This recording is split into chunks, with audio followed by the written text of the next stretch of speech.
thanks. Like, hey, Scoob, did you hear Nikki Blake is hosting a Scooby-Doo panel? No. Yeah.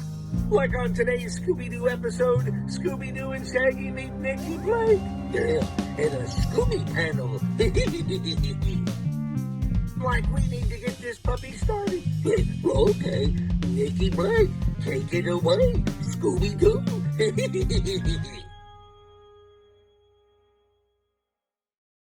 Welcome to the Scooby Panel. I'm your host, Nikki Blake from ScoobyAddicts.com, and today we're talking about the live-action cast through the decades. We are coming up with our own cast for each decade, and this is going to be great. Possibly even interesting? Divisive? Maddening? Divisive? I don't know. There's a lot of things that can happen today. Mm-hmm. So before we begin, I'll have everyone introduce themselves, and Wendy, we'll start with you. Hey guys, I'm Wendy BRYDGE. I'm a commissioned artist and I've been collecting Scooby for over 30 years. Joel? Hey there, I'm Joel from the YouTube channel Planet Scooby. And Trevor. My name is Trevor Hawkins and I am a pop images artist, and I've pretty much had Scooby-Doo intravenous in my life since birth, I guess. Intravenous, that's good. I like that. I just made that up. So we are going to go through the cast that we chose for each decade, starting in the 60s. Wendy, who did you pick for the 60s? Okay, so Nikki's going to get them twice, but I'm going to send my picks to our group chat with Joel and our group chat with Trevor so that everybody can see them.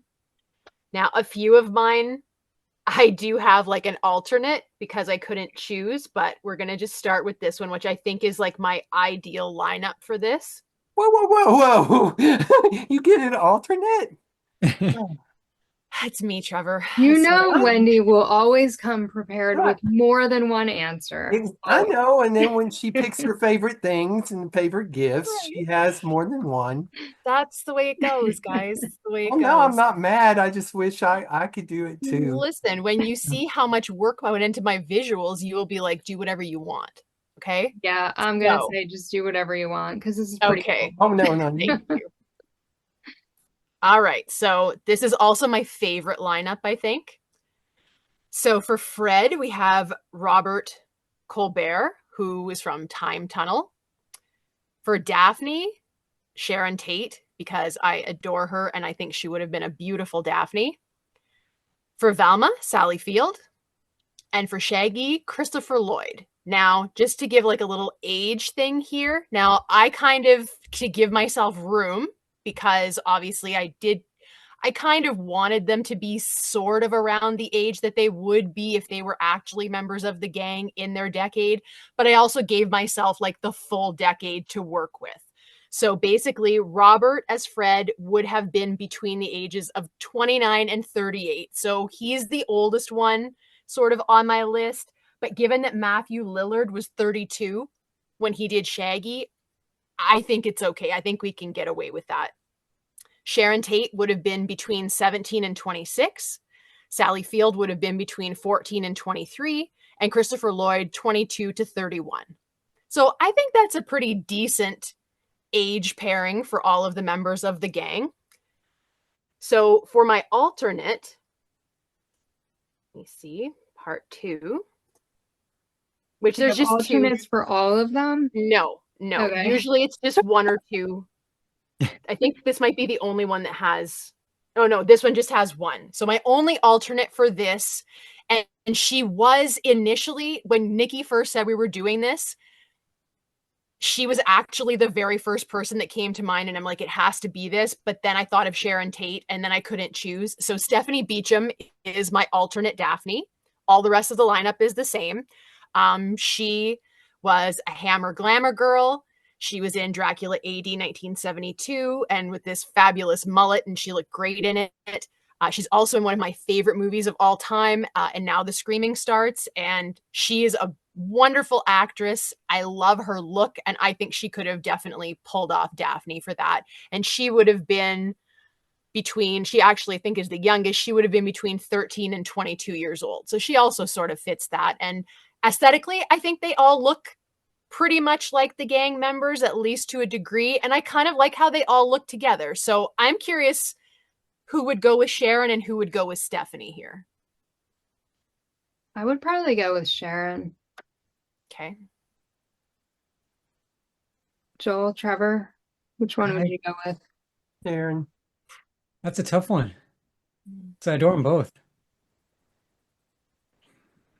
Maybe Stephanie. Okay. 50-50 split. And then I see that you have Don Messick for Scooby. Oh yes, I did. I went the Scooby route here. Okay. Yeah. I would agree. I would keep Don Messick for Scooby until 97, because that's when he passed. Joel, what are your picks for the 60s? I didn't get too crazy with the 60s. So I picked Heather North as Daphne because she was an actress. Mhm. Looked like her too, yeah. Yeah, it Same looked like her. picture. And then I picked Nicole Jaffe because she was an actress. Kind of looked like Velma. Yeah. And then I was like, do I want to do Casey Kasem as Shaggy? He wasn't an actor, but then I looked him up and he was an actor. So I'm like, let's do Casey Kasem. And then Fred, I didn't want to do Frank Walker because I don't think he was an actor. I didn't look him up. And he'd be pretty young, but he'd be young enough to play. I don't think he has like the shoulders for Fred either. Not that my choice does have the shoulders for Fred, but he's got a bit of star power in the 60s, and that was David Cassidy. I'm like, they got to sell this product. We'll throw David Cassidy in there. The girls will flock to see Scooby-Doo. Interesting. Good pick. Appreciate, actually. You'll Trevor, what are your see. picks for the 60s? Okay. My Fred, Luke Halpin. And he was the kid known for Flipper. Blonde hair and dark eyebrows. Just wholesome as heck. I just thought my Daphne is actually Sally Field. Okay.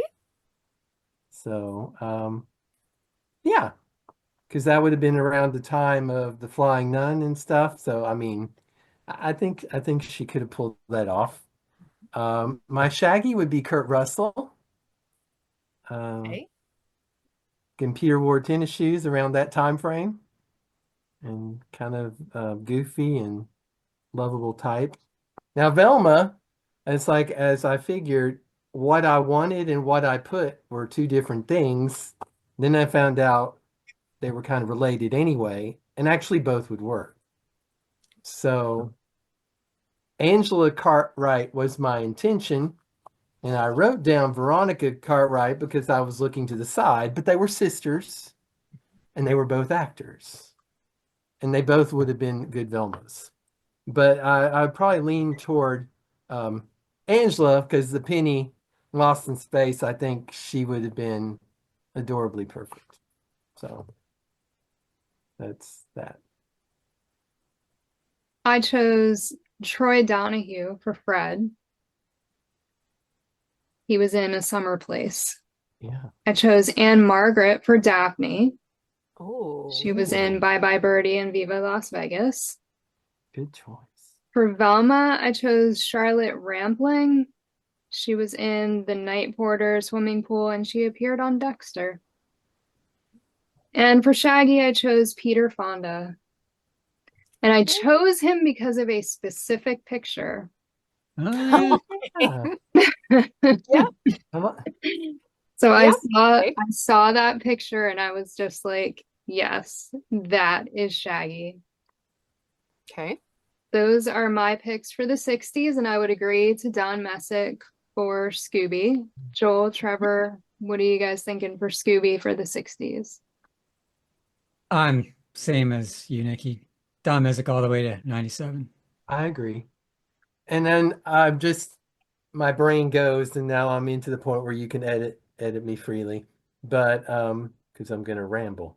But my mind just went to the Shaggy Dog and the Shaggy DA, and how wonderful it'd be to have a real Great Dane, and you could do, maybe he could interact well, and then we'd hear him in the audience as the voice, We'd hear the thoughts. Maybe he wouldn't have to talk out loud, but then they could maybe do the Mr. Ed with the Great Dane, a little peanut butter on the teeth, so he'd end up kind of talking. So I don't know. And there's also this show a long time ago called Lancelot Link, and it was talking monkeys, and they were spies. So awesome. So I think the talking animal bit would have actually worked even back then. So your thoughts on that? Yeah, one of my things would you have had Scooby-Doo talk in this live action? Like, would that have been different per decade? Wendy? I think in the 60s, I wouldn't have him talking, but the Great Dane that they had in The Ugly Dachshund would have been super as Scooby. Just thinking of his mannerisms and how he interacted with the cast and stuff. I don't think he would need to have any kind of like overdubbing with the voice. I think he could actually just pull it off. There was also a Great Dane in this Canadian series called The Forest Rangers. And he also, I feel like, imagining that real Great Dane with those people, I don't think he would need to talk. So for the 60s, I would absolutely support like a real Scooby instead of just like some kind of voiceover with a cartoon. But I don't think he would need to talk though. Joel, how about you? Yeah, I like the idea of him talking, but I think I'm gonna side with Wendy, like maybe for the 60s not talking. Real dog. I imagine it to be a bit of a spookier movie, which is why I probably think he's not gonna be talking. Whereas the 70s, I imagine more comedy. So I think 60s no talking. Trevor, would you have him talk based on the decades? Maybe. And it's thinking of the 60s, 69, and thinking movies, fun movies like with Annette Funicello, just taking a Disney approach to it, I think would be ideal. Now, I don't know what the studio relationship between Hanna-Barbera and Disney were at the time. And we can probably guess that MGM wouldn't be making it because of the difficulties they have with Tom and Jerry and the Severance stuff. But I feel like if it was a Disney movie, they could have done it with, as I say, the active thoughts that we would hear a speech and they wouldn't hear or something. But I mean, in the 70s to 80s, I would lean more toward not talking, but real dog. I mean, as I actually watched Lake Munster today, I found a place I could see it, and I was pleasantly entertained by it. And since they added other cartoon aspects to the way they did things, like having, clouds of smoke and musical notes in the air and things like that, I feel like having the cartoon Scooby and the talking and Frank Welker doing it, my mind was totally pleased with it 10 minutes in. So I think past 2000, a computer generated dog could do it. But before then, I would lean toward a real dog. So Yeah, I think it would be cool to have a real dog. And I could see in the 60s not having him talk. What are your picks for the 70s? Joel? Oh man. So for my 70s, I don't know. I think all of you are gonna have better picks than me for all these. 70s, I was going for how do you sell this movie kind of deal. So I wanted a bit of star power, a bit of, I think, with this one. So I picked Mark Hamill as Fred, even though, again, Mark Hamill's not really a big guy. He's got charisma, he's likable. So I like that quality of Mark Hamill for Fred because Fred's very likable, has charisma. And then I want Mindy Cohn for Velma because Facts of Life was a big deal. And she was a great Velma later on in the series. Shaggy, I picked like one of the best physical comedic actors out there, John Ritter. That show, Three's Company, he was big. He's got the Don Knotts connection, which is pretty much why I picked him too. And then my Daphne just would not really make a great Daphne, but I love this woman, Bonnie Anderson. I picked her. I Oh, don't think so. okay. Yeah, I don't think she'd make a good Daphne either, but I think Interesting. those are some really good picks. Definite star power, that's for sure. Yeah. Yeah. Trevor, your picks for the 70s? Okay, here's where I garner Wendy's love and respect for the rest of her life. Fred, Sean Cassidy, Okay. because the Hardy Boys. Mhm. And he would be blonder, though, and I would cut his hair like 2 inches shorter. But that Mhm. would be me. That would be Okay. me going back in time and, pretending to know what I'm talking about. But that still, notwithstanding, the one thing that bugged me about the Hardy Boys is like they both had brown hair in the books, dark hair and light hair. Mhm. Hair color for me and character is just, I don't know, maybe it's just you attach certain feelings and moods to things. And when you see them realized from a 2D medium to a 3D medium, you kind of want to see some things carry over. But that's just me. So on Daphne in the same level, with really red hair instead of not, would be Pamela Sue Martin. Okay. Oh my gosh, the Hardy Boys and Nancy Drew, the detective. I mean, come on. Shaggy, Willie Ames. He was Tommy Bradford on Eight is Enough. And then Velma, Jodie Foster. Okay. Sassy, smart, little freckly. I And felt she pretty has good a about. connection to Scooby, so Yeah. yeah, nice. Wendy, your picks for the 70s? Okay, well, to semi go along with something like sort of on the same vein as Trevor, my Fred, Parker Stevenson. My Daphne, Kim Cattrall. Velma, Carrie Fisher. Oh yeah. Shaggy, Matt Frewer. Now, for ages here again, I think we're doing pretty good. So Parker Stevenson would have been between 18 and 27. Kim Cattrall between 14 and 23. Carrie Fisher also 14 to 23. And Matt Frewer 12 to 21. So he would have been the younger one. But I mean, he's one of those guys that I feel like he looked like he was 30 when he was born. Like not an old 30, but still like totally grown up even when he was younger. Now I do have an alternate for this one, but again, it's just one character that's alternate on it that I really just I couldn't choose between the two of them. One sec, I'll send them. So my alternate is for Velma, and my alternate would be Shelley Duvall.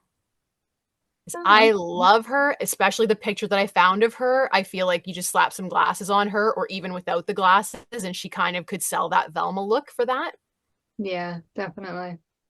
So she was my initial choice. Like, once again, Stephanie was my initial choice for Daphne, and then I sort of changed my mind, and Shelley was my initial pick for Velma here, and then I kind of changed my mind. I think what kind of did that was Shelley's really tall. And I just can't visualize the gang with Velma like towering over everybody. It just feels kind of off. But all in all, though, I still think that she would be a really fun Velma. I think she could sell that, But yeah, I think Carrie. I am not particularly a fan of Carrie Fisher, but I think she would definitely do a really good job with it. Yeah. My picks for the 70s for Fred, Christopher Reeve. Mm. For Daphne, Victoria Principal. Mm. For Velma, Jamie Lee Curtis. Oh yeah. Interesting. And for Shaggy, Patrick Swayze. Nice. I'm not sure if he would really make a good Shaggy, but based on these pictures, I think that they would fit really well. I think so. Totally. Yeah. Yep. So my theme is I based everything on the pictures. That's fair. 80s. Trevor? I went a little archetypal. So, one of my earliest observation about Scooby, and one of the deepest thoughts I ever had when I was all by myself liking Scooby-Doo, was that Scooby-Doo was the Breakfast Club before the Breakfast Club. So, my Fred is Emilio Estevez. My Daphne is Molly Ringwald.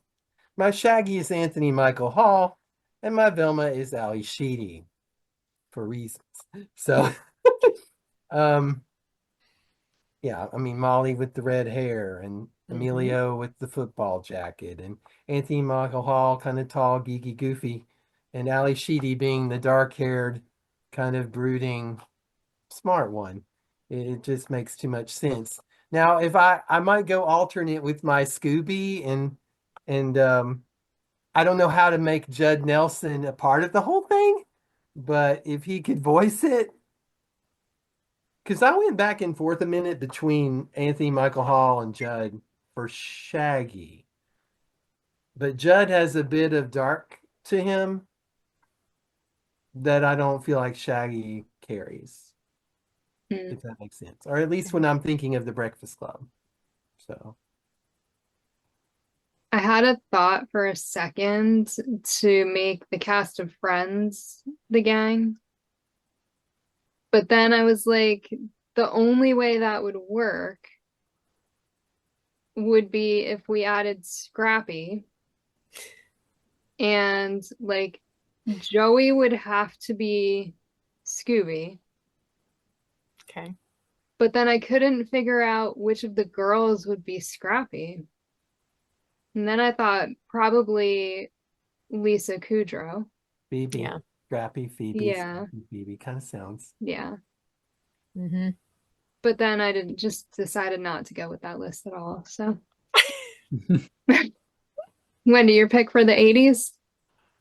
Okay, well, get them going here. Mhm. So I'm also quite fond of this list. And I do have another alternate, but again, well, actually I have two people alternate on this one, but my main lineup, John Schneider, Bo Duke, Dukes of Hazzard. He, to me, out of everyone, screams Fred, and I would believe it. Absolutely, 100,000%. Had a huge crush on him growing up. Daphne, Tawny Katane. I love her so much, not just because she rolled around on David Coverdale's car in the Whitesnake video. You know, I mean, that helps, but she was actually a very good actress. She played Hercules' wife, Daenerys, in Hercules' Legendary Journeys, and she was amazing. And she's beautiful, and I definitely think, especially the picture that I found of her, she could totally pull off Daphne, and I would love to see her with John Schneider. I think that they would make that nice kind of like aesthetic, couple aesthetic kind of thing. Velma, Ashley Judd. Slap some glasses on her. I could see her being Velma. And Shaggy, Jim Carrey. Now, Jim Carrey was a last minute addition while I was making these visuals, and then all of a sudden it was like, shoot. So, two alternates. My alternate would be for Daphne, Christy Brinkley. I don't know that I've ever actually seen her act in anything. I really only know her from like her little cameo that she did in Holly Rockabye Baby. But that's okay because I feel like she almost looks the part. So I kind of would be interested to see what she would do with that. And my runner-up for Shaggy was James Spader. I really don't know why I picked him other than I like him and I feel like he could play like, because Shaggy there is like a streak of seriousness in Shaggy. He's not just like goofy and stupid and like blah, you know, there is like a serious tone to him that I feel like James Spader could totally pull off. As far as ages go, John Schneider would have been 20 to 29, Tawny Katane 19 to 28, Christy Brinkley 26 to 35, Ashley Judd a little on the young side 12 to 21, Jim Carrey 22 to 31, and James Spader 20 to 29. I feel like that's a pretty decent age match, and that they could have sold the gang on this, I think. Yeah. Joel. Your picks for the 80s? I almost went the Trevor route and did Breakfast Club, but I didn't. Well, variety's sake, that's good. Yeah. But I was happy to see that you did that. So again, I'm going kind of with star power, somewhat. I'm thinking Winona Ryder as Velma, Beetlejuice, kind of wafy. She was big in the 80s, starting with Beetlejuice. She was I went, she was an alternate for me, but I didn't write her down. yeah. Well, in an alternate universe, I would have done the Breakfast Club, and he would have done Winona Ryder. Kevin Bacon as Shaggy, because I saw him on a talk show imitating Shaggy once, and he wanted to play Shaggy. It was in the 90s, but he was a lot younger in the 80s. Footloose was big.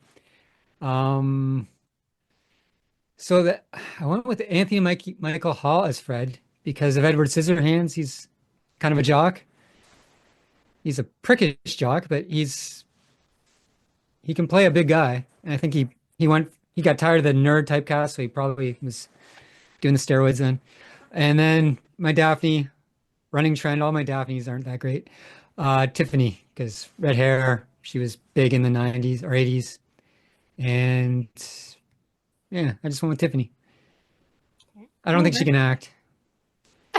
I'm not sure if she can either, but whatever. She had red hair. It's all good. Yeah, she had red hair, yeah. Yeah, and she could do the soundtrack. My pick for the 80s, Peter Krause for Fred.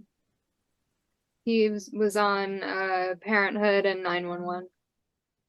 Nicole Kidman for Daphne. Lauren Graham for Velma.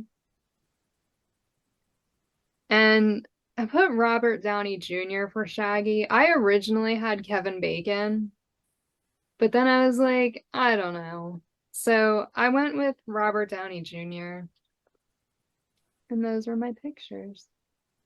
I'm not great at picking live action people, so I think we're just I just want to interject that I think all of our choices are pretty cool. Actually, yes, and I I'm do. very I think surprised. I that thought I would be wanting to spar, Mhm. but no, I'm not in a bad way, but I mean, makes me wish they had made more movies about Scooby. So, yeah. Your choices for the 90s. Wendy? Okay, I'm also pretty proud of this lineup and no alternates for this one. They were all kind of just like, bam, that makes sense. Okay. Mark Paul Gosselaar for Fred. Seeing Zach Morris and just sort of like straighten him up a little bit. And I think he would make the perfect Fred. Heather Graham for Daphne. Rachel Weisz for Velma. Because, I mean, she was kind of bookish as Evie in The Mummy. And she's kind of got that very round face with the dark hair. And I don't know. I like her. I think that she could do that. Although I didn't make a visual for this, but I sort of almost had a runner-up for Velma, and it was my first choice again, and then I abandoned it. Carrie Russell from Felicity. I don't know why. Initially, that was like, I'm like, she needs to be my Velma, but then saw Rachel, and I was like, eh. So that's kind of my alternate. Do you think she for would be Shaggy, good as Velma as opposed to Daphne?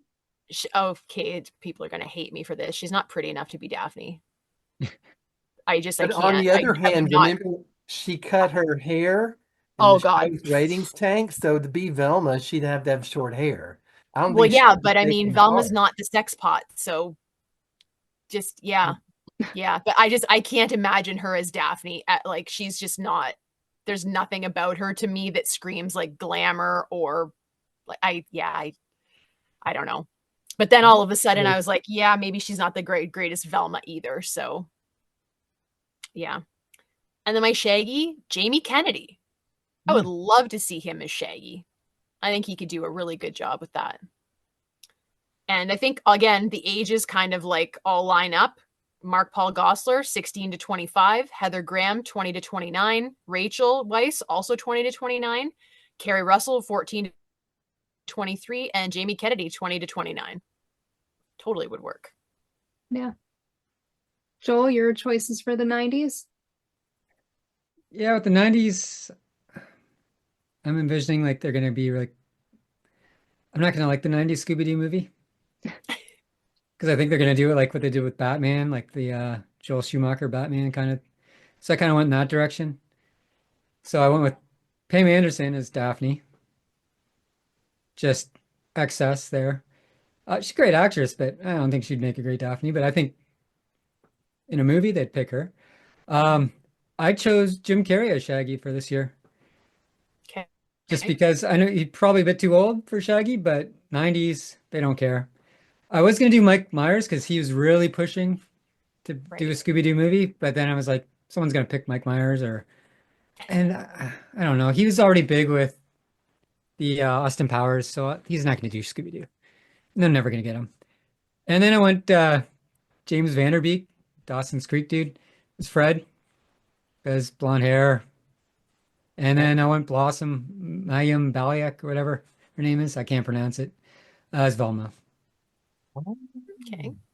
Because they've already spent their budget on Pam Anderson and Jim Carrey, so they can pull this girl off TV.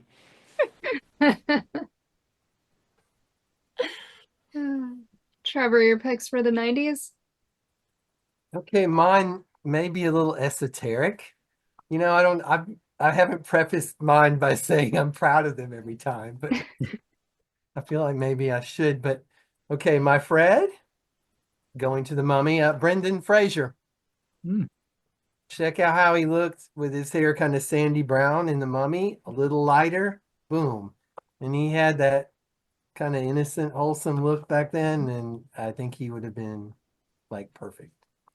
For Daphne, Brittany Murphy, more voice actress, but she, don't you think? Okay. My Shaggy, I'm proud of this choice, Keanu Reeves. And that would have been right with Bill and Ted. And Velma, thank you, Buffy, Allison Hannigan. Would be my Velma. And that'll be about the time that I catch the Buffy vibe and the Scooby Gang stuff they refer to. And yeah, felt pretty good about those. My choices for the 90s. For Fred, Ian Anthony Dale. He's from Hawaii Five-O and Charmed. Had a second option for Fred, Colin Lawrence. He's from Virgin River. Okay. Daphne, Jamie Ray Newman. She's from Eureka. My second choice for Daphne was Danielle Ackles. Oh, okay. Because that's Jensen Ackles' wife. I just thought that she kind of looks like her. For Velma, Grace Park. She was in A Million Little Things. For Shaggy, I have 3. Hey. So Eric Christian Olsen, he's from NCIS Los Angeles because like he would be the perfect Shaggy. Would be good, yeah. Definitely. But then I also thought James Roday Rodriguez from Psych would be good. And Josh Holloway from Lost would be good. Those are my choices for the 90s. Yeah. 2000s. Joel? So yeah, this one kind of tough because you're going against the Scooby movie casting. But I had to pick Matthew Lillard as Shaggy because I could look for other people, but he just nailed it for me. And then I said screw you to everyone else. So Daphne, I'm not saying my Daphne's a better pick than who they chose, but I just picked Lindsay Lohan because red hair. Oh, ding, ding, ding, ding, ding. Ding, ding. Maybe our first duplicate. I didn't think I'd get any duplicates. I tried hard not to. No, I'm not upset. I'm just a little, wish I'd been the one to say her name. But go ahead. And then I did Christina Ricci as Velma. Oh, that's a good one. Yeah. Yeah, it is.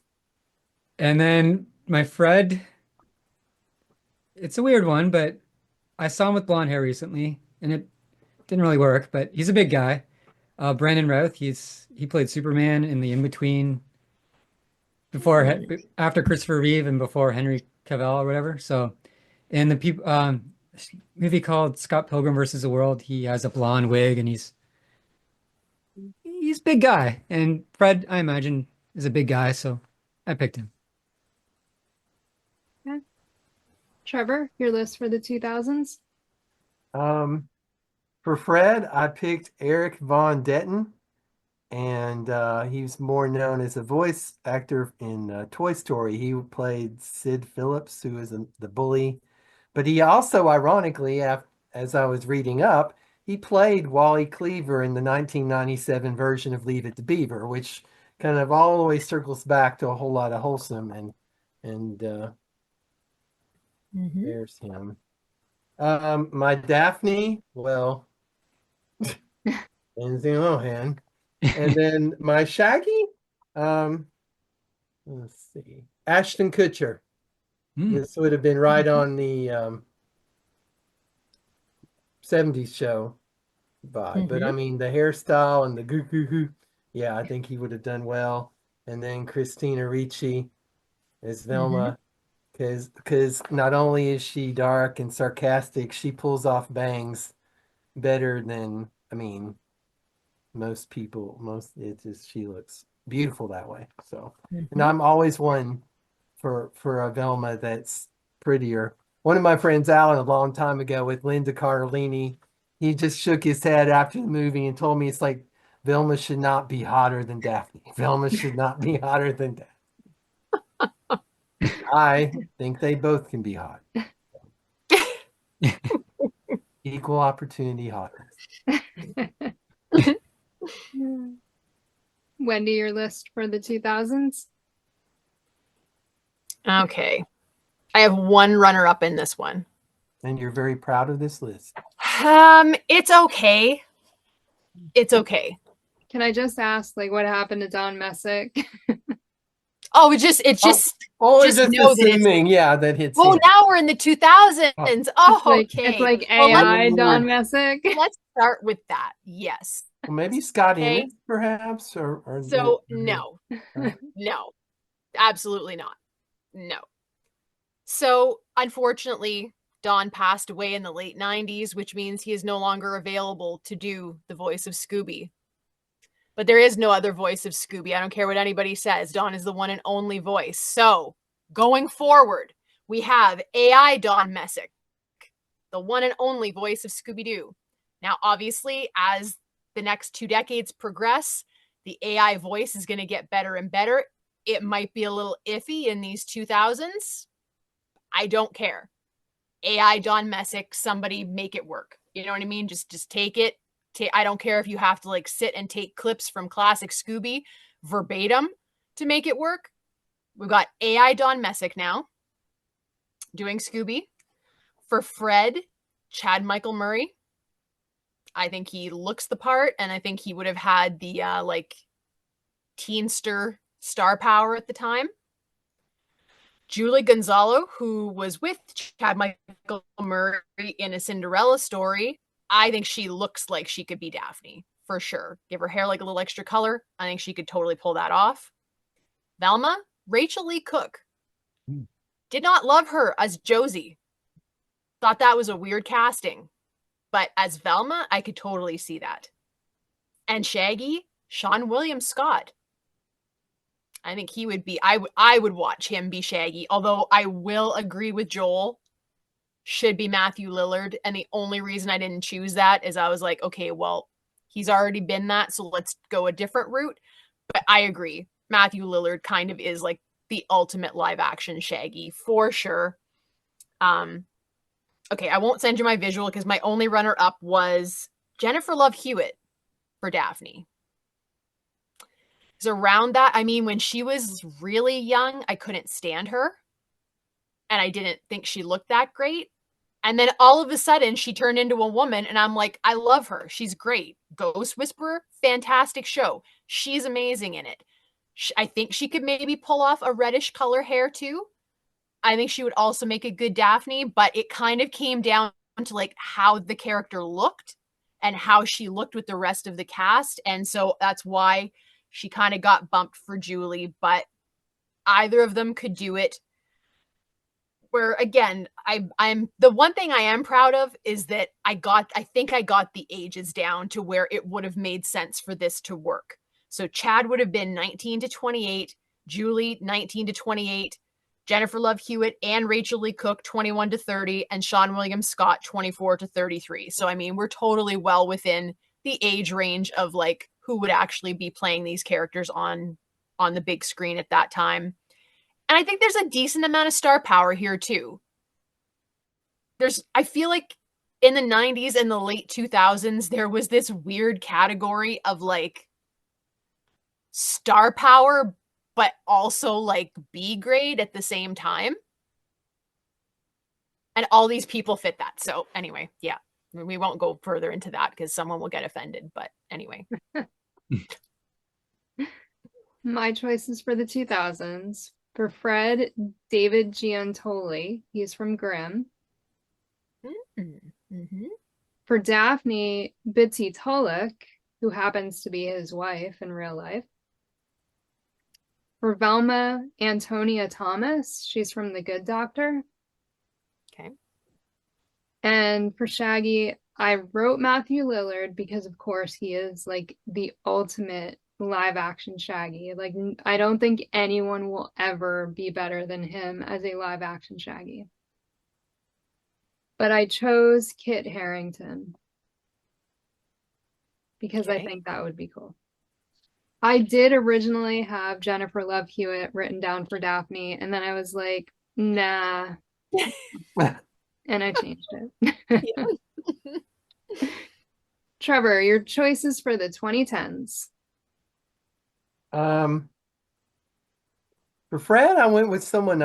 Some of these, as we're getting further on in time, I know them less, so just judging them by their looks. But for Fred, there's an actor named Judah Lewis, and he was in a 2017 movie called The Babysitter. It's kind of a horror vibe, but I feel like he could be Fred. For Daphne, Sadie Sink, Stranger Things. Red hair. Pretty good actress. Cute. Shaggy, Aiden Arthur. And he was in a movie with Pete Davidson called Big Time Adolescence in 2017. But I feel like he could do a good Shaggy. And then Velma, I was most proud of this choice from Game of Thrones, Macy Williams. Oh, that's great. Because she played Arya Stark, and she was quite the powerhouse. Someone that just took charge and did what she had to do, and much more than you would expect. And I think a lot of that with Velma too. Sometimes that she's kind of shorter than the rest and a little in the background, but then she's the one that's the 1-2 punch of the mystery solving. So, yeah. Good choices. Wendy, your choices for the 2010s? Okay, no alternates for this one. Like Trevor, it was getting a little more difficult because I'm like, I don't know anyone because I'm old.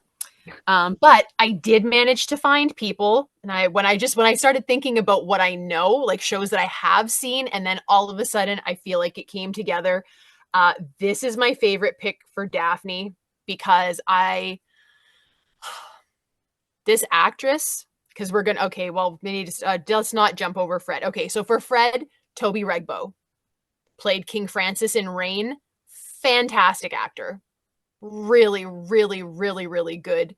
He's a little bit slighter than Fred, but if you look at how he's portrayed in Reign, just with the way he carries himself, I think he could totally pull it off, and you wouldn't be like he's too scrawny for Fred. I think he could pull it off with the right outfit and his attitude, but excellent actor, Toby.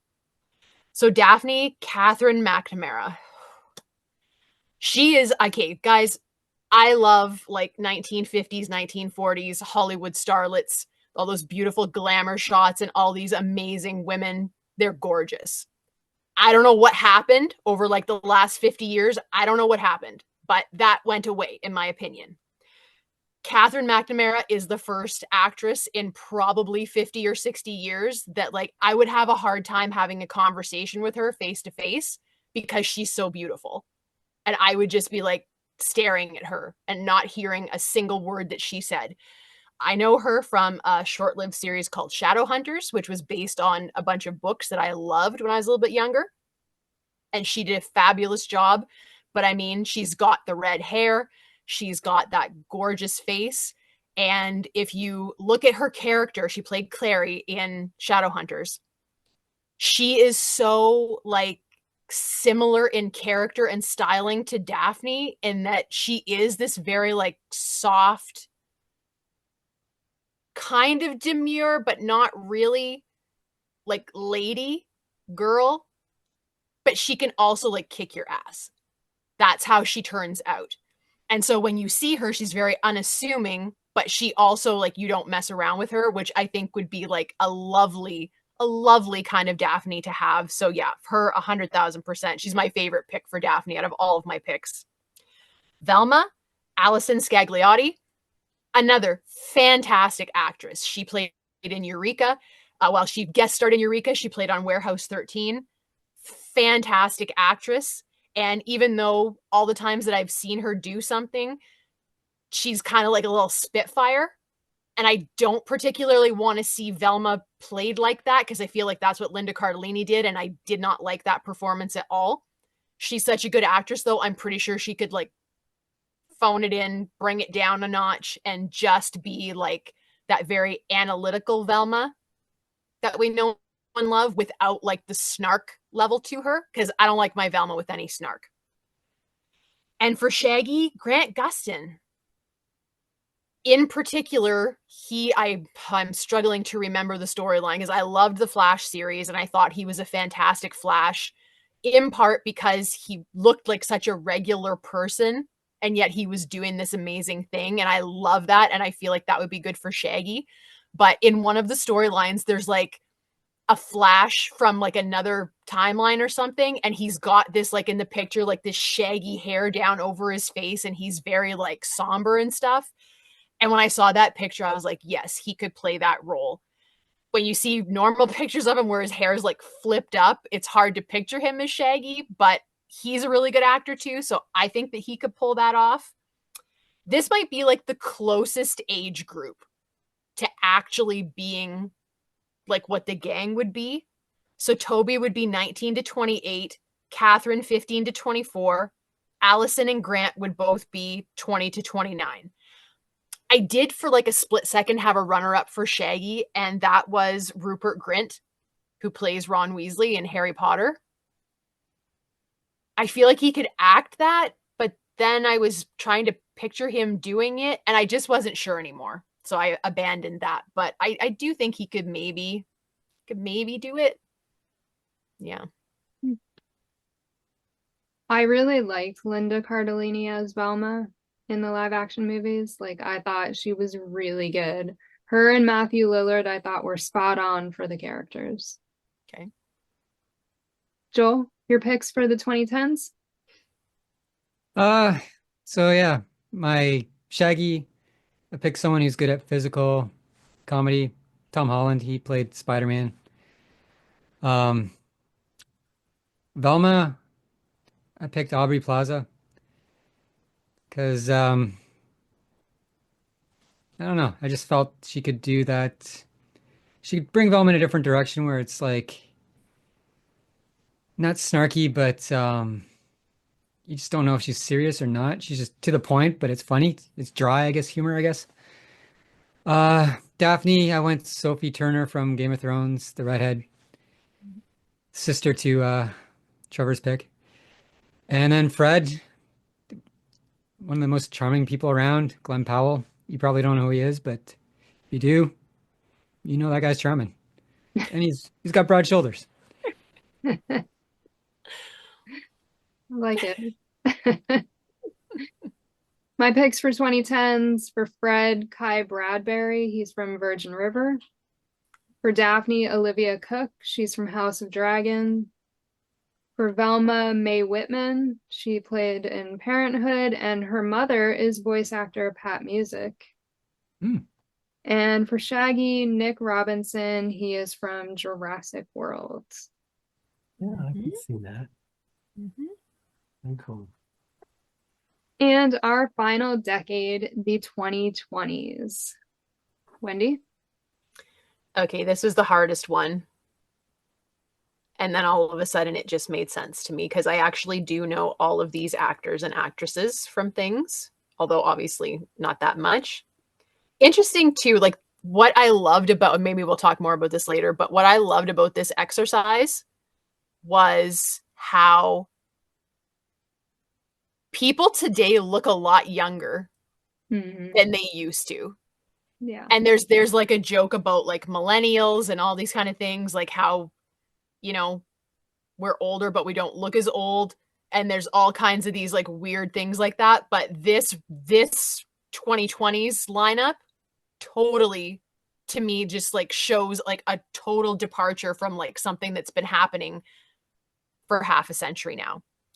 So for Fred, I have Jaden Reverie, who played in last year's series, Dead Boy Detectives.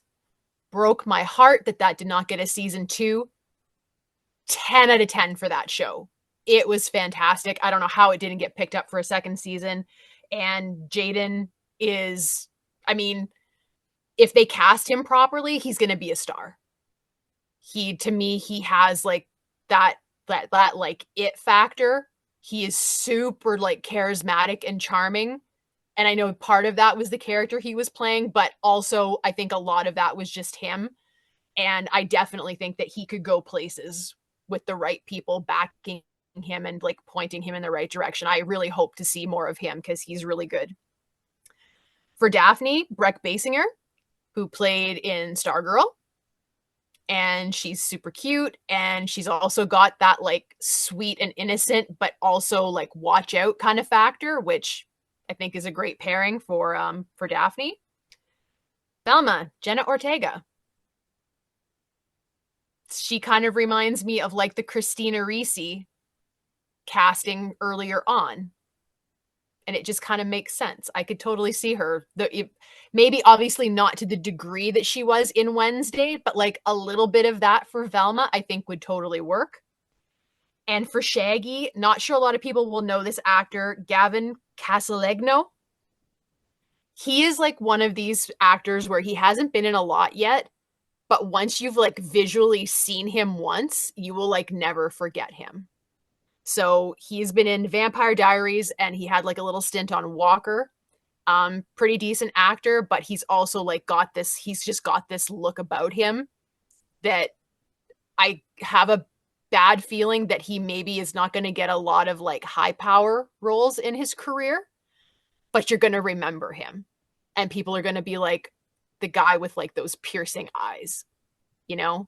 And so, I mean, it's not necessarily ideal, but I also think if you can be remembered in a huge industry like Hollywood is for something positive, even if it's just like something about your physical attributes, I think you're winning. So I think he's got that kind of Shaggy hair going there. I think he could play Shaggy pretty convincingly. And again, given how young they all look, their ages are still comparable to like everything else that we've done tonight. Jaden, 21 to 30, Breck, 21 to 30, Jenna, 18 to 27, and Gavin, 21 to 30. So, and yet they just look so much younger than everyone that has come before them. And it's kind of creeping me out a little bit, like looking at it. And of course, AI Dawn, because we've just, AI Dawn. At this point, by the end of the 2020s, AI Dawn, you're not going to be able to tell the difference between him and 1969 Dawn. So we're all good. It'll be fine. Joel, what are your picks for the 2020s? 2020s were tough because it's half over and I'm old and don't know who the hell everyone is. So I just went with some of my favorite shows. Jenna Ortega, Velma. She's the it girl of the 2020s as well, and she's kind of stealing Aubrey Plaza's shtick, and she's basically Christina and Winona from every decade too. Like they're all kind of the same person, but she's a great actress. Um, Finn Wolfhard is Shaggy. He's in everything now. He's from Stranger Things. I just figured they'd throw him in as Shaggy because that's how they cast nowadays. Um, Daphne had a tough time trying to figure out. So I was just looking at all those shows I watch. I watch a show called Yellow Jackets. It's a girl called Sophie Thatcher. She's a rising star, so I picked her. She's not a redhead. I think she's the only redhead blonde person I picked. Non-redhead I picked. Oh, maybe Pam Anderson. And then Fred, I did not know who to pick, and then I just thought of Cobra Kai, and I just picked someone off there. So I picked Tanner Buchanan, and it was just all I had. So I'm like, that's my Fred. Trevor, your pick for the 2020s? Well, as everyone's saying, it's like, who are these people? But so I just went off a bit of their description. Well, I went off their looks and then looking into them today, what they've been in, and kind of relieved that I think it would actually work. For Fred, a guy named William Lipton. He's been a kid actor on General Hospital up to now, but there are better pictures of him looking like Fred, but I think he would be perfect. For Daphne, McKenna Grace. She's a Disney girl. Let's see.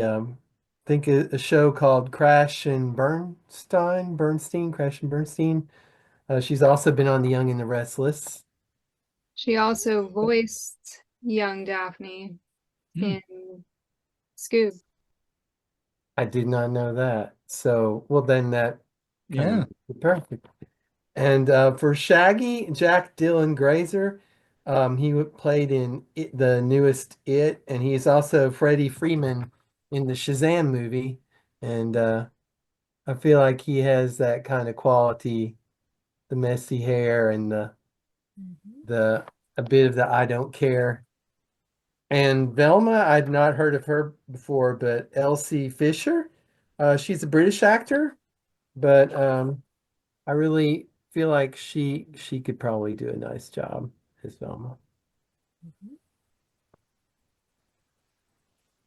So like everyone else, this was probably the hardest decade for me because, yeah, I do know two of the people on this list though, and you probably will too, at least two of them. So for Fred, Kevin Quinn, he was in High School Musical 2 and some other stuff. For Daphne, Peyton List, she was in Cobra Kai. For Velma, Ariel Winter, she was in Modern Family. And for Shaggy, Milo Manheim, he was in Zombies. I can see that. And while I've realized that most of the Freds that I chose don't have blonde hair, they would all be required to dye their hair blonde. Mm-hmm. Yeah. Mm-hmm. Yeah, looking at you, Robbie and Mel. Robbie and Mel. Even though you put on a blonde wig in Lake Monster, it's like, oh, sorry. It's an open wound and it's still fresh. He did look fine with the blonde wig. Yeah, he did. He totally could have just worn the wig. Mm-hmm. Yeah. So we did mention Scooby, but didn't really mention him for the entire series, besides Wendy, going with Don Messick, and then AI Don Messick. What would you guys do for the time frame after Don Messick passed away? Joel? I don't know. I don't like what they did with the Scooby-Doo movies, really. It was no, I want to justify it and say it was okay, but I don't like Scooby in that. So I don't think I'd go CGI in the 2000s. Maybe later on you could do CGI, Yeah, I don't want anyone voicing Scooby other than Don Messick. I don't want to be a downer, but they would have to do something though, I guess, to get the kids in the seats. So, I don't know. Wendy's just convinced me. I if you asked me before she mentioned it, I'd have something different, but she's just convinced me. I just love Don Messick. Trevor, what would you do with Scooby? I mean, I agree with everything Wendy says, but if Wendy was not here and I was thinking out loud, I mean, to me, Frank Welker with the proper direction, because I think he's so close most of the time, but I think it's his direction that makes him a little different than different sounding Scoob. But I think he could get there. So I would give him the work. Yeah. And just as a nod to things that were, yeah, I would figure out how to make Frank work for it. Wendy, do you have anything to add about Scooby? I mean, if we absolutely had to choose someone, Frank, but under some like serious direction though, because even just looking at how it's changed from like the first time that he did it till now, it has changed as well. And not for the better, in my opinion, because I think it's getting away from Scooby. And Scooby is becoming, now this is not Frank's fault, but Scooby is becoming far too articulate. He is using way too many words. Like we're losing the essence of the character and the fact that the character's a dog.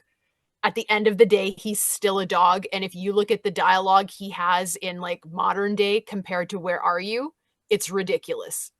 It really is. Like watch an episode of each back to back and you'll be like, whoa, I didn't even realize that they had taken it to this degree.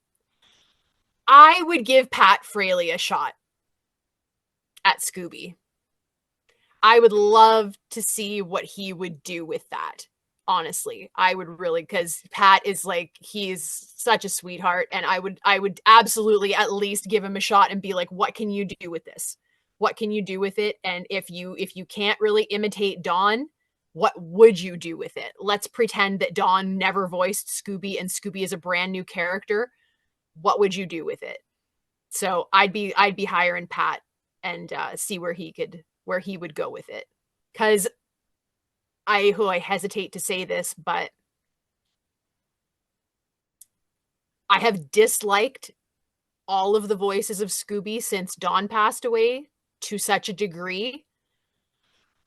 I might actually be more in favor of just literally letting somebody start from scratch with Scooby and be like, forget what he's supposed to sound like and do something different.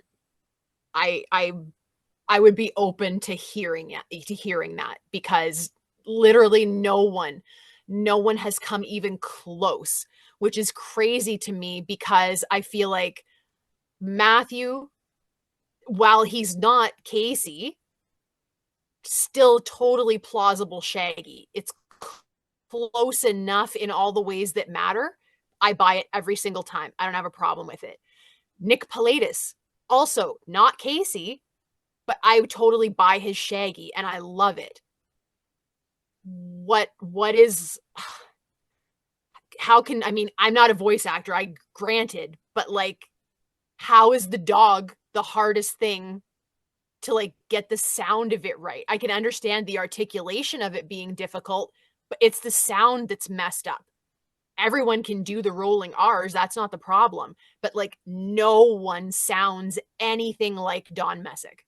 Like nothing. It is night and day.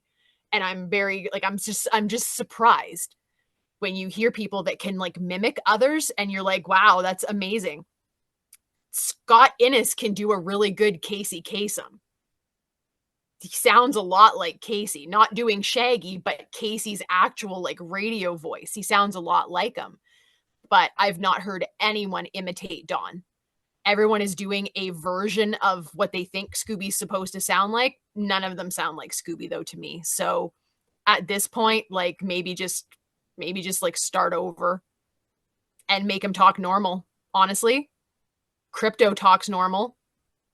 Lots of other cartoon dogs, they don't do the R's and all that kind of stuff. Like, maybe it would be time to just like make Scooby like just a straight character and he just talks normally like Scrappy and stuff.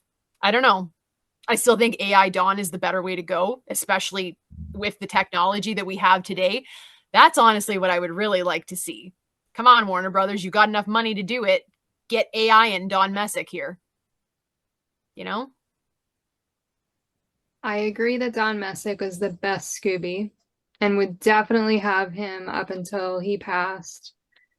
But I can't agree with AI.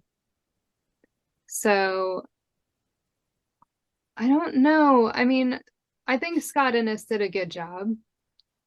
He does more like the Scooby voice than Frank Welker does now. And I would keep the R's because I think that that kind of makes Scooby unique. And I like that about him, is that he has that.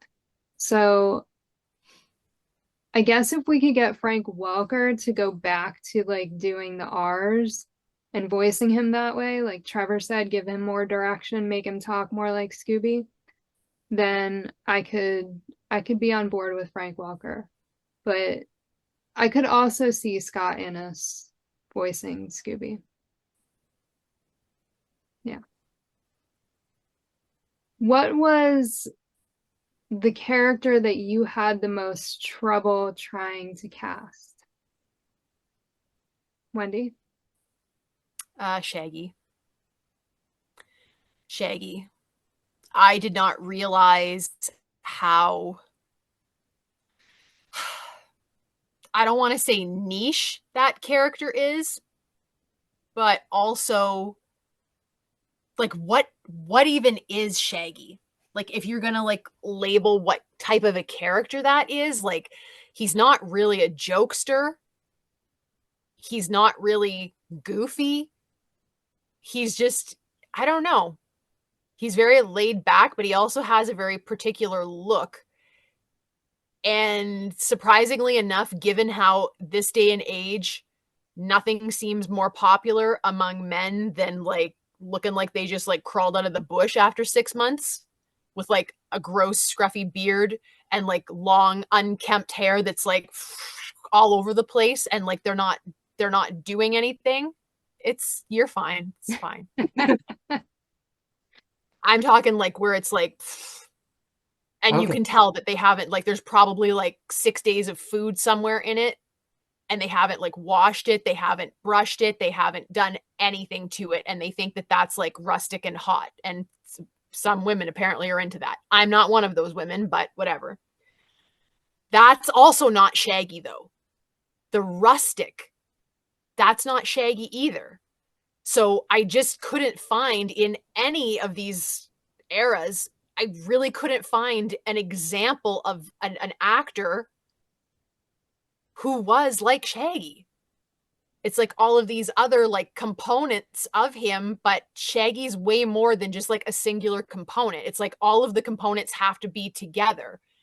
And I just couldn't really, it was hard to find anyone that could kind of do that. I don't really think that any of my Shaggy picks were like spot on, this is Shaggy. I think Sean William Scott is probably the closest for me for what I think you need to make a Shaggy.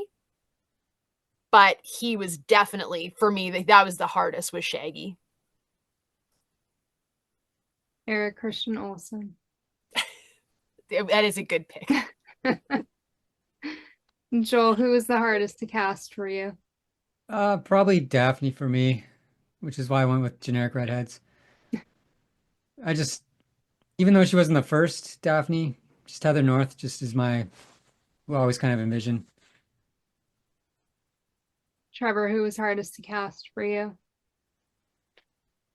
It was probably a toss-up between Shaggy and Daphne. I had think some Velma issues was with the both. hardest to cast for me. It just felt like it was so hard to find characters that I could really see as pulling Velma off.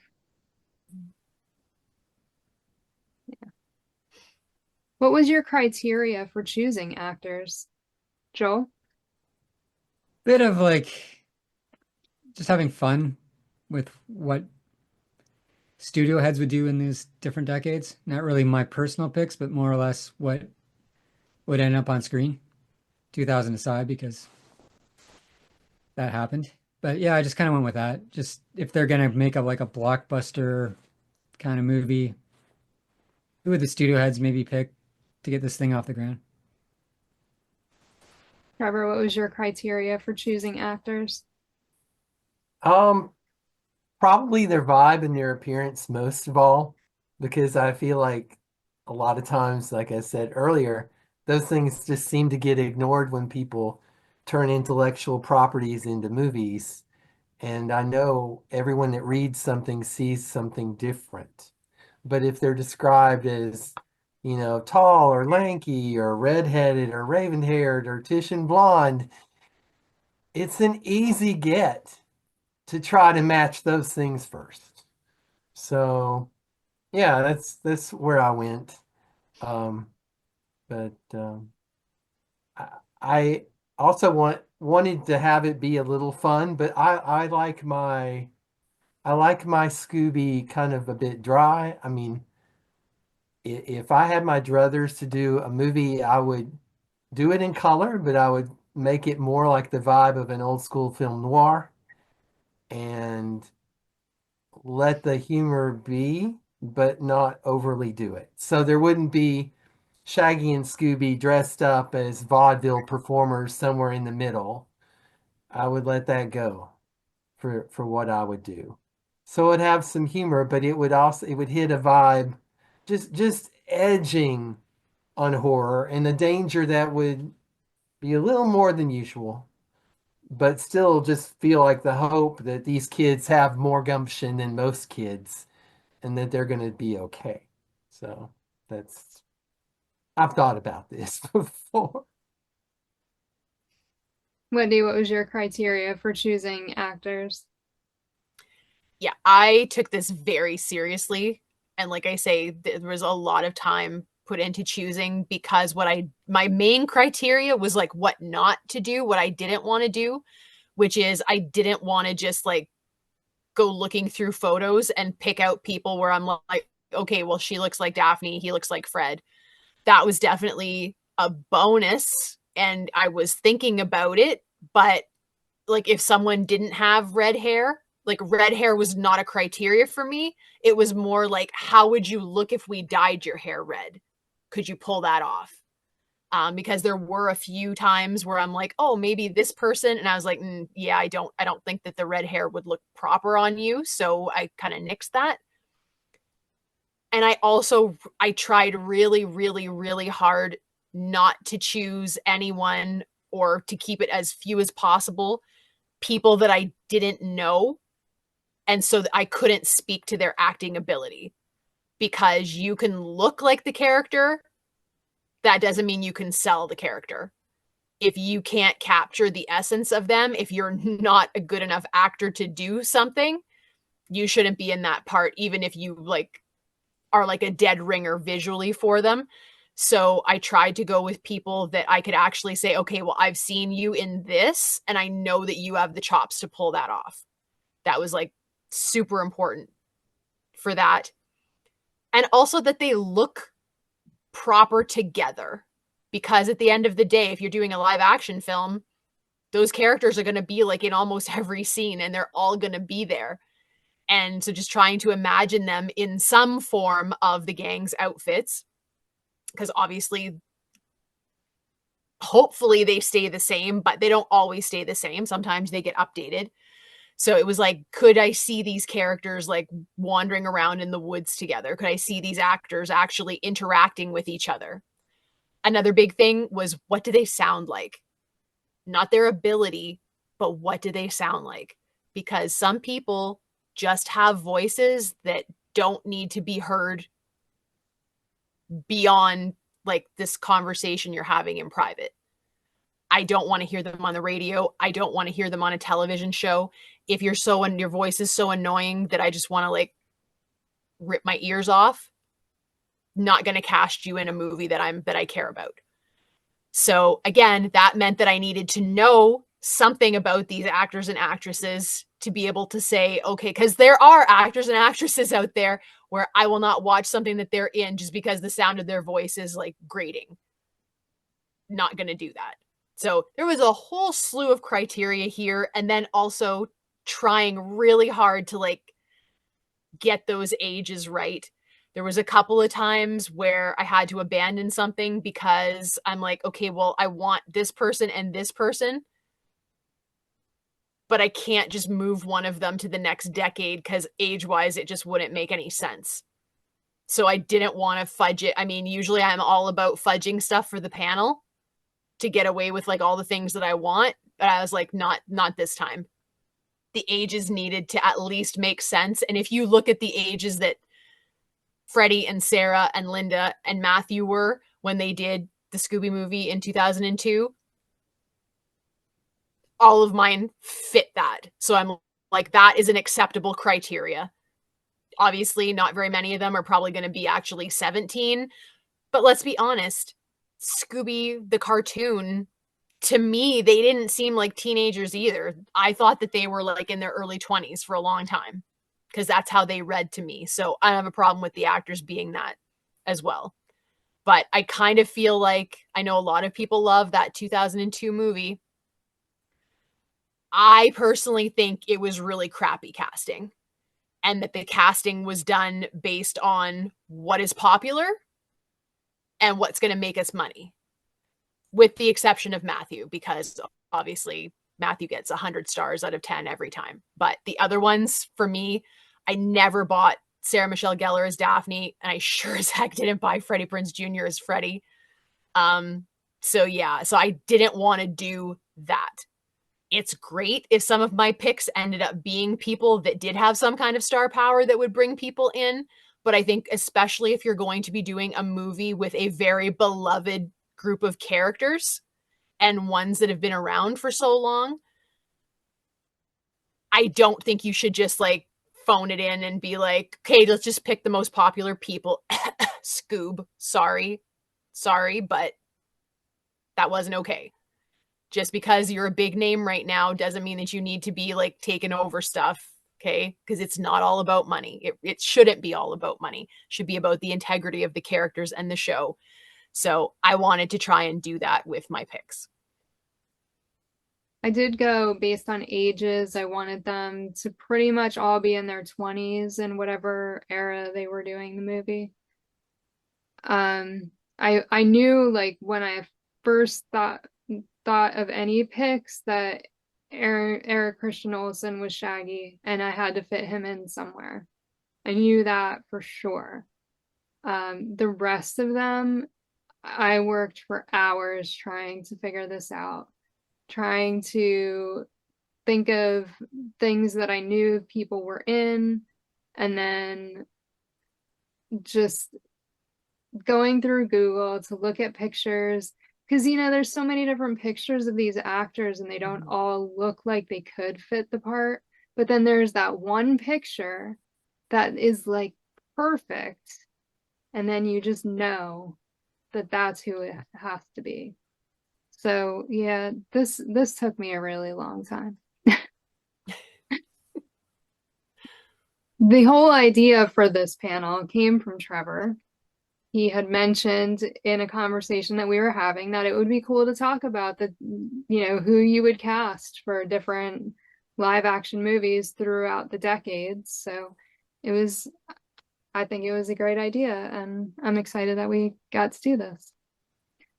Trevor also wanted to talk about what studio would you want it to be produced in during each decade and in what style. So Trevor, we'll start with you on that one.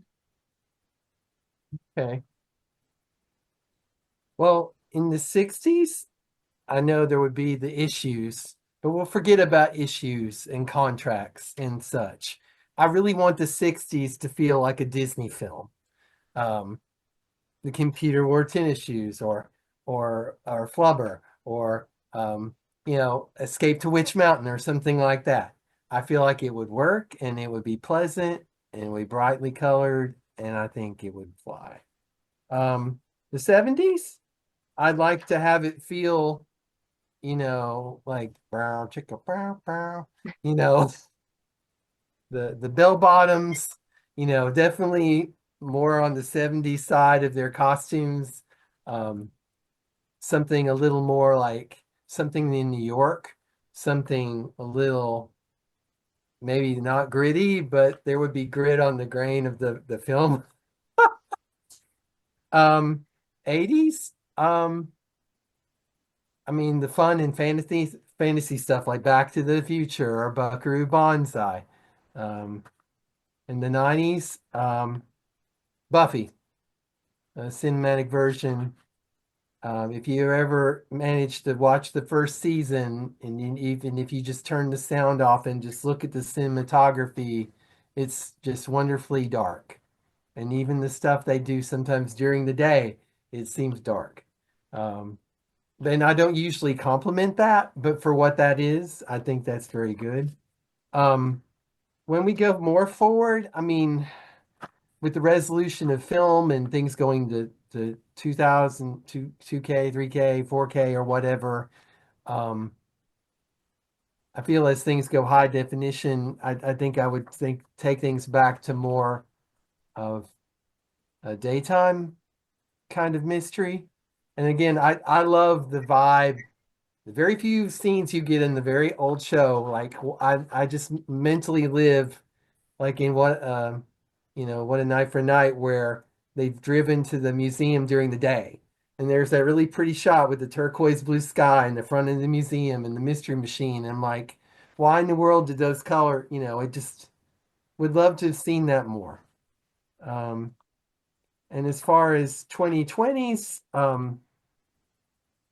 definitely take CGI to its fullest capacity and then go back to add, musical notes in the sky or Scooby picking up, a cello to play on this side. I mean, and there's so many different kinds of movies and there's so many things that are dark in the world that I think it would be nice for someone to just take something, the old stuff, make it as wholesome as possible and make it as good as possible, like as crafted as well as possible. I think it would just be fun. So, and that's kind of where I would take it. I mean, it's like Disney Studios, and then I would do,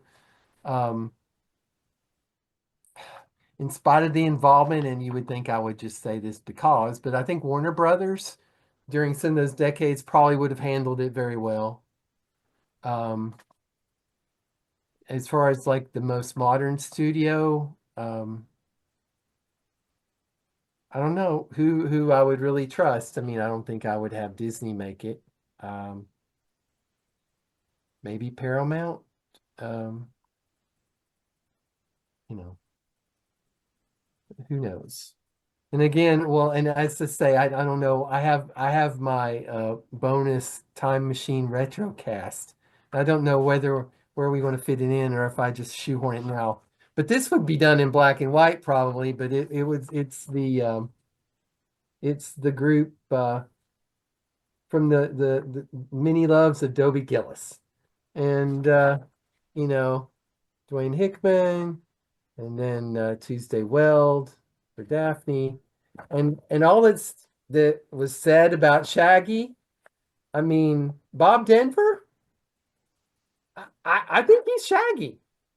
I mean, he the goatee, and if you watch when he was interacting, he was pleasant. Obviously his background was a little poorer than his friends, and he had a little harder time with money and stuff, but he was always being clever and crafty, but he was kind. I really, and I get big goofy. So I as far as Shaggy, I mean, it's but I really think that they thought about him a lot when they designed the character as a cartoon. And I really think, he embodies the spirit. And then with Velma, Sheila Cool, Zelda, I feel like these guys are the perfect prequel archetypes. And if I had a time machine, I was debating earlier today, what would I do? Chances are I'd inform you all. I'd go back in time, find them on the week's break, and take them all to the future. And then we would make the movie together, and I would take them back. Whether I would wipe their memory or not, I don't know. But if we made a Scooby movie back then, it would upset the whole thing of the future. You know, it may make it a lot better for us. But Scooby 10 years early, who knows? You know. But again, as far as these kids go, it's like now I can't watch an episode of this without thinking about Scooby. So what do you think about that, Wendy? I think you should do whatever your heart desires. So you Right don't ahead. agree? So you don't agree at all? No, I'm not. I won't Well, disagree no, I with meant as it. far as these kids being.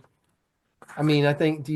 Bob Denver is very Shaggy to me. Okay, well, I can tell you right now, that was Scott's pick for Shaggy, and he tried so hard to get me to do that. I'm like, no, I don't. I've not for me, because all I know him as is Gilligan. I have not seen him in anything else. So when somebody says Bob Denver to me, all I see is Gilligan. Well, and I'm like, I can't. Well, that is regrettable, because if you watch him in Dobie Gillis, it's a bit different. So Yeah, have you because ever like he seen sometimes him? has that dumb look on his face that to me, that's not how I see Shaggy. So I don't know. Also, if you have the time machine, I think you should go back and like buy some merch instead of making a movie. That's just me though. Well, I mean, who's to say? I mean, I would go back in degrees. So I would go back Okay. a few years, a few more. And then, I would buy a few more erasers from Kings Island. And then going all the way back to find them, probably telling them it's like you guys are kind of, you guys and this little chemistry you had, you influenced the future in a way you didn't know. And would you like to see? So that's how I would do it. So Wendy, what would you do as far as where it would be produced and for each decade and in what style? Okay, I don't know enough about production companies to really speak on this too far. I would love to say Hammer in the 60s and the 70s, but I honestly don't. I don't really want Scooby to have the Hammer treatment as much as I love it. There is the original version of the movie The Haunting. I think it was from 63. The atmosphere of that, there's not a lot of sound. There's not a lot of music. It's very scary, even though there's not a lot going on. That is kind of how I envision my 60s lineup Scooby being done. Very straight, not a lot of humor. Any humor, super incidental, but very, very little of it. But not like jump scare, more like it's just drawn out and creepy. That's kind of how I would like to see that. As much as I would sort of like to see Scooby stay that all the time, I can't really picture any of the other eras really being able to pull that off, especially with the characters, the actors that I chose. So I think the best thing that could happen in the 70s would be Scooby, but it's Hardy Boys Mysteries. Same tone, same level of action. I think I would be totally fine with that. Quick comment on Matt Frewer as my pick for Shaggy. If you see his performance as Taggart in Eureka many, many years later, that was my influence for him. I think he could definitely do Shaggy. But again, I don't see any of those characters, any of those actors doing something particularly scary. So Hardy Boys wasn't scary, but it was also like, it was a little bit creepy. It wasn't super funny or anything. Because again, that is like my biggest thing for any of these. I don't like a lot of humor in Scooby. However, I would allow it in my 90s lineup. I think the 90s for me would be the only time where I'd be like, you know what? Make it like maybe the 2000s as well, the 90s and the 2000s, maybe make it a Scooby version of like those teen films that are terrible, but you also love them and you can't stop watching them. 10 Things I Hate About You, She's All That. I might be okay with doing Scooby like that. I feel like they maybe thought that's what they were doing with the actual live action film that they did in 2002, but they went way too adult. Even though it was innuendo, it was very blatant. And so for me, it didn't work. So it lost the innocence. I mean, it sounds stupid to like call those like teen movies very innocent, because I mean, a lot of that was pretty like blatant and suggestive, but there was still some odd level of innocence to it. I can't explain that, you know, maybe you had to like grow up in that era for that, what I just said, to make sense. But I feel that way. I don't feel that way about the movies that they make now that are geared towards that age group. It doesn't have that innocence to it at all, to me. So for those decades, I think that would be okay. The 80s, again, I would probably be okay with like the Dukes of Hazzard treatment, the Boo Brothers treatment. I think that that would be fine. The 2010s, if anyone has seen Reign, the series, that atmosphere, I think Scooby could exist in that realm. And again, it's very serious, but it's also not like crazy deep. And I don't think that Scooby should ever be like super deep, because it needs to make sense for children and adults alike. In the 2020s, 100,000%. If you have not watched Dead Boy Detectives, that could be Scooby. You could take that exact same show, you could take the Scooby characters and like drop them into that world. There's real supernatural things going on, and I would totally buy it. I think that would be fine. That's probably the only time where I would be like, yes, make the supernatural stuff real. It's not phony. Make it real in the 2020s era. As far as like where, like what studios and stuff, again, I know nothing. I know nothing about that. So whoever's just not going to F it up, basically, and like try to impose their nonsense onto something that is already established, as long as it's not that. So definitely not WB.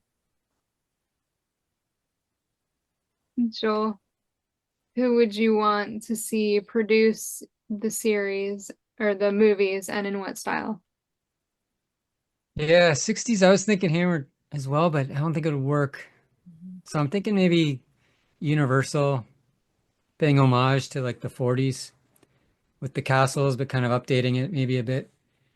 So you have like the old castles from Universal Studios, Dracula's Castle, whatever, or the woods from the Wolfman, or something like that. Just something cloudy, misty, spooky, fog blowing in, but maybe a bit colorful with the cast.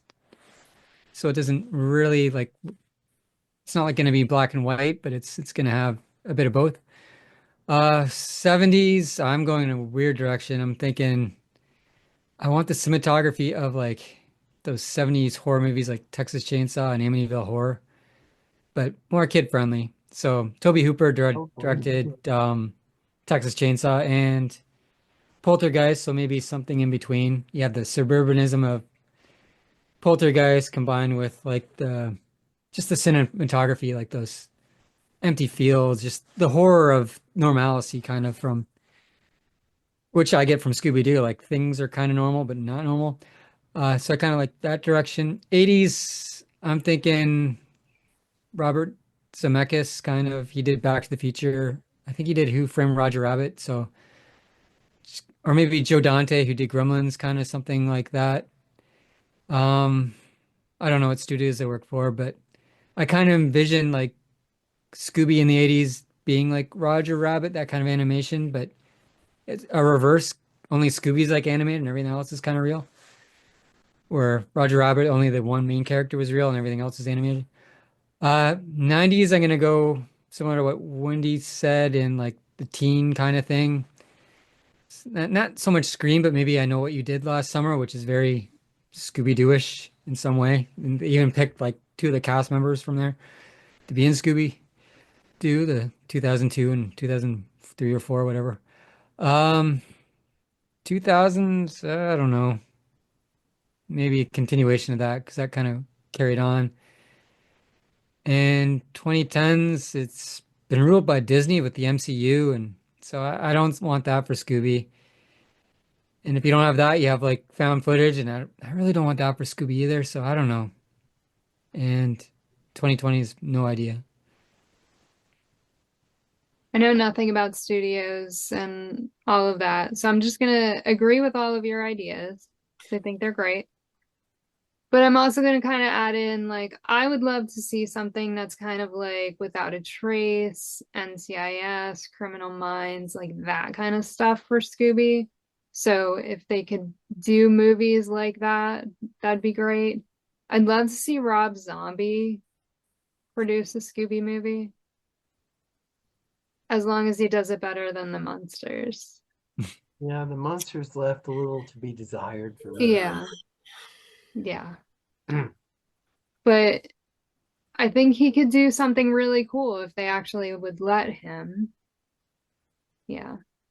But that's, I mean, for studios, that's all I got on that because I don't know enough about all of that stuff to even say anything that would make sense. So of all of the choices that we have come up with, not taking into account ages or eras or any of that, is there a perfect cast for the Scooby Gang?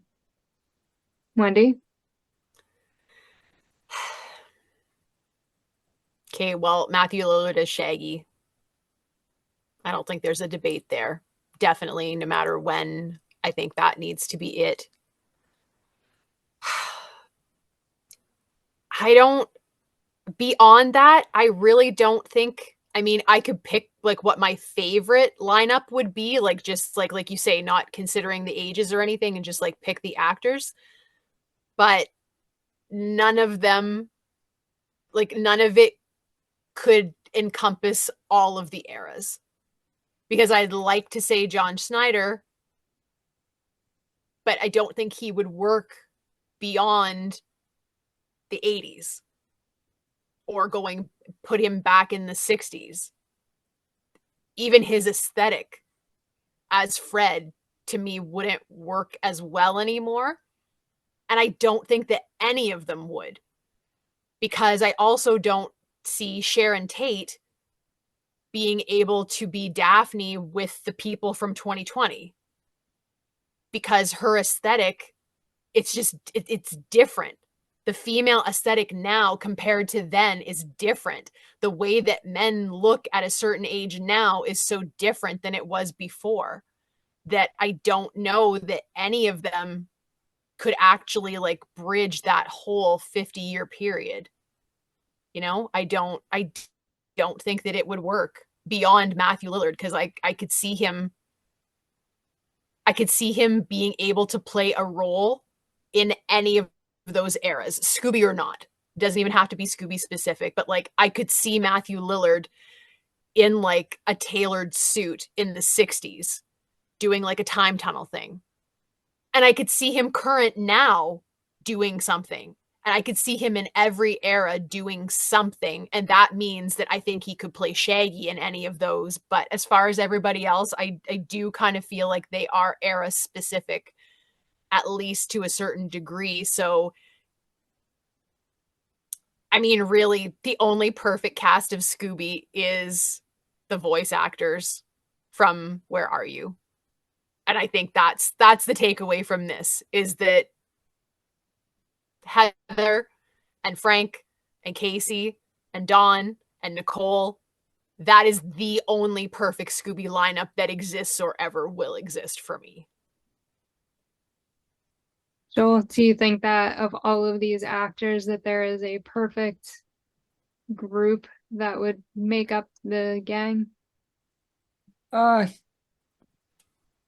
Wendy's kind of convinced me that no, but as everyone was reading off their list, I like a lot of amazing ahas. Yeah, that would be awesome. But yeah, I agree too. Like someone from the 60s isn't really gonna be with the times now kind of deal. And like acting is just like these kid actors today are just blowing me away. Like my favorite show is Leave It to Beaver, but you know, the acting wasn't what kids are acting like now. Like some of these kids just they have me fully convinced where Leave It to Beaver, I guess they did have me convinced, but they're kids, but you probably know what I'm saying. Like that acting style is not going to hold up today. Even though if you put Leave It to Beaver on for a kid today, they're still going to love it, but they can't mingle with different generations is what I guess I'm getting at. Um, and those kid actors would agree too, I imagine. So yeah, I'm sure two people watching, like you're gonna comment on stuff and you're gonna leave some great choices in the comments too that I'll be like, that's really awesome. But yeah, I think everyone had some great picks and without getting too far away from the point, no, I don't think you can have like a perfect storm. And yeah, the original or the second season of Heather North, Frank Welker, Casey Kasem, Don Mezek, and Nicole Jaffe is just flawless for me. Trevor, do you think of all these actors, there is a perfect group that would form the gang? Probably not. I mean, um, sometimes I find my taste in Scooby changes within the year, and what I feel about it changes every so often. Um, Looking back, I feel like my late 60s cast, I look at it again, it's like, you know, all those kids had sparkle of their own. So, Kurt Russell, Sally Field, Luke Halpin, and one of the Cartwright sisters. Um, it would have been interesting, but to be honest, no one in the executive office were going to look at those things to say, here's a cartoon. Let's make a live action movie off this cartoon after 6 months of it on the air. Um, I don't know. But then again, Superman ended up going to live action, well, within before a decade of his existence. Um, and there are others, so maybe it's hard to say. I mean, I guess out of all that we've said, I guess part of the idea is there's some perfect thing out there that we'll never see. But it would have been interesting to see the voice actors play the live. But Frank Welker was in an Elvis movie with Nicole Jaffe. I forget if it was the World's Fair or my friend Jamie is going to kill me because he's such an Elvis fan and I'm not remembering. But I remember. But I don't know. It's but again, and I'll just add too, the Breakfast Club in it what they had and in that moment, those between the actors between each other when they were these people in their own little worlds, and then they were forced together by the detention. And then they had all their frustrations, and when it came out that they had a lot more in common than they thought, that there was magic in that I still think is real. So I would probably look back at that to go back and see, maybe I need to draw a picture of them, that group duded out in the costumes just to see how it would play for my imagination. But It's not a bad idea. Yeah. Yeah, I'm not sure that there is a perfect cast of people that could play the Scooby Gang. I think everybody had some really great choices. A lot of people that I didn't even think of. And amazingly, we didn't have that many duplicates. So that was good. Yeah, I would love for there to be the perfect cast. yeah, me too. Now, And I'm curious to see how this Netflix live action series is going to play out. I'm curious to see who they're going to get to play the gang. Are they going to be believable? Are they going to be likable? How are they going to do it? Are they going to ruin the characters, or are they going to not ruin them because they've already ruined them with Velma? There's just so much up in the air, but I'm excited to find out more information. They can de-age people now too, like they did with Scorsese did with De Niro and Pacino. But the only problem with that is you can't move. Like if you're 70 years old, you can't move like a 20-year-old. So like Pacino's playing like a 40-year-old, but he's getting out of a chair like an 80-year-old, you know, like that he is. But I'm just thinking, couldn't they just de-age Matthew Lillard forever? But then I'm like, he can't probably at 55 or whatever it is, he probably can't move like he's 30 anymore. Yeah, if we could just figure out a way to like make him go back in time and just stay that age forever, and he The could just time be machine. Shaggy See, for it the was a good rest of his idea. time. Yeah. Yeah, yeah. Because he is literally the only like perfect live action person to play Shaggy. Yeah. Like the best. Yeah. Final thoughts on the live action cast through the decades. Joel? Big thank you to Trevor for destroying about 20 hours of my week trying to come up with these. Waking up in the middle of the night, just can't sleep. Oh, think about this. So thank you for keeping my mind occupied. Okay, This was or a lot of fun. say you're welcome or I'm sorry, whichever reply works for you in the moment. You're welcome. You're welcome. Yeah. I like you're welcome. It was fun. Trevor, your thoughts on the live action cast through the decades. Final thoughts. Well, it's nice to have a good idea, I think. And it's nice to have other people listen to a good idea, but it was really fun. I feel like we need to follow this up with a part 2 and do who would we pick for all the secondary cast, and it would just be a short episode, like a mini-sode perhaps, like who you'd cast for the Hex girls, who would be Uncle Dave, you know, all that kind of stuff. When that would be fun. And then we wouldn't have to do eras. We can just pick people we like. Yeah. But yeah, I think that would be fun. And let's say going back to the Netflix, it would be fun if they take the best elements of like the last few decades of the cartoon movies, I think would be a lovely way to approach it. And then you could have some zombies, and then you can, you know, have some Vincent Van Gogh, you can have some Hex girls, and then you can have extended family members. So yeah. Wendy, your final thoughts? Yeah, this was a lot of fun.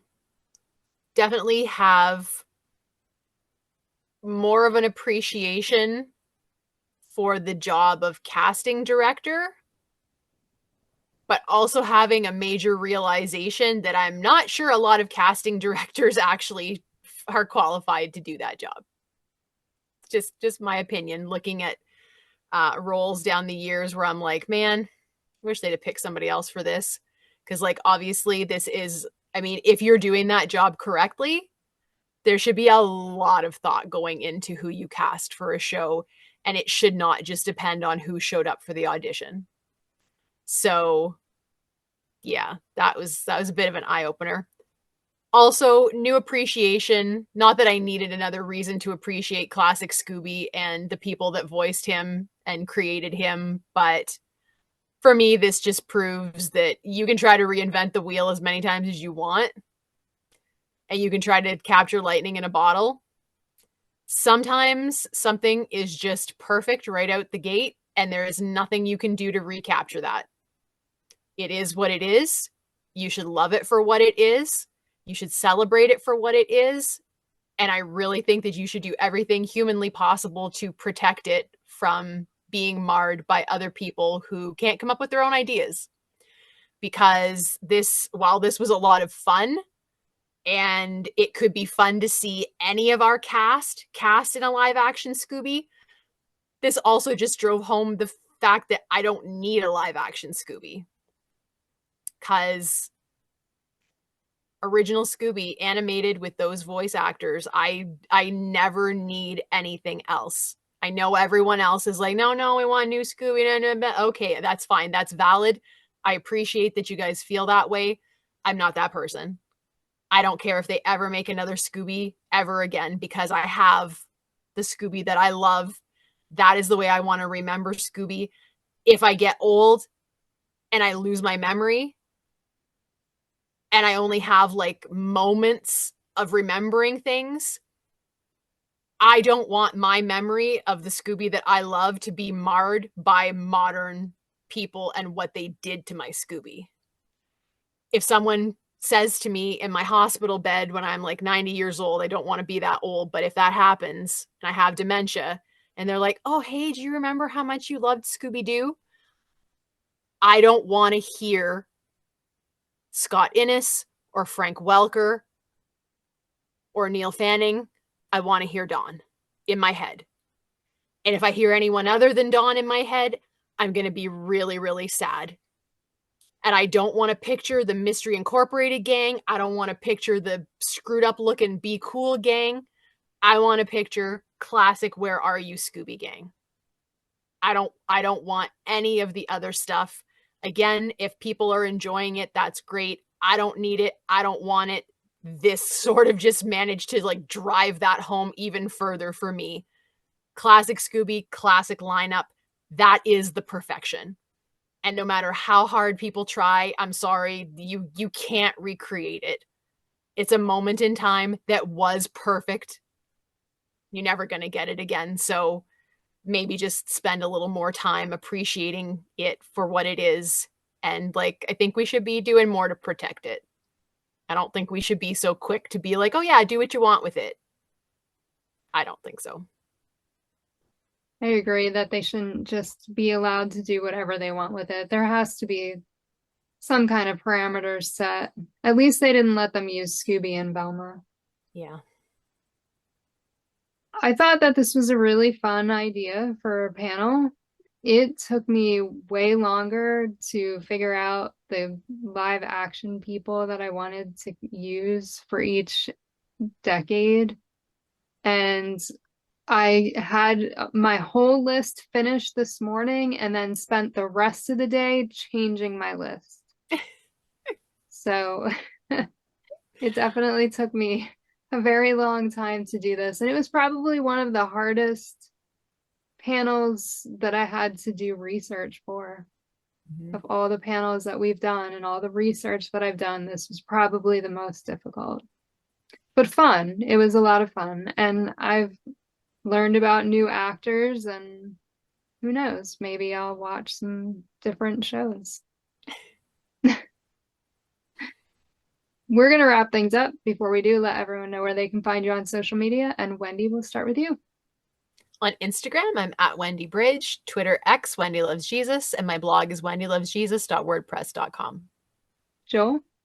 You can find me on YouTube. Just type in Planet Scooby. Trevor? You can find me on Instagram at Funky Philosophy Fridays. And you can find all my links on ScoobyAddicts.com. Let us know who you would cast for a live action gang through the eras. Let us know if you would have Scooby Talk, who you would want to voice him. And Trevor, thank you for this great idea for a panel. And thank you for joining us for another Scooby panel. Thank you for tuning in to another Scooby panel. I'm Nikki Blake from ScoobyAddicts.com. If you like these panels, please subscribe to my channel for more great discussions. A huge shout out to our patrons, Julie Rosen, Ross from ScoobyFan.net, Tagus, Garrett Spencer, Paul the Scooby Dude, and Jesse. If you would like to support the Scooby panel, please go to patreon.com/ScoobyAddicts. A very special thank you to artist, blogger, and Scooby collector Wendy Bridge, Joel from Planet Scooby, and pop artist Trevor Hawkins. Scooby Panel is available in podcast form on most podcast platforms, or as a web series on YouTube. You can find Scooby Panel on Instagram, Facebook, and X as @Scooby Panel. We are part of the Collector's Maze Network, where you can find all things geek. Scooby and Shaggy were voiced by Scott Innes. Check out Scott's website, onescottshop.com. Scooby Addicts artwork by Will Davenport. Scooby Panel logo by Garrett Spencer. Video editing by Nikki Blake. Music composed and performed by Bovine Nightmares.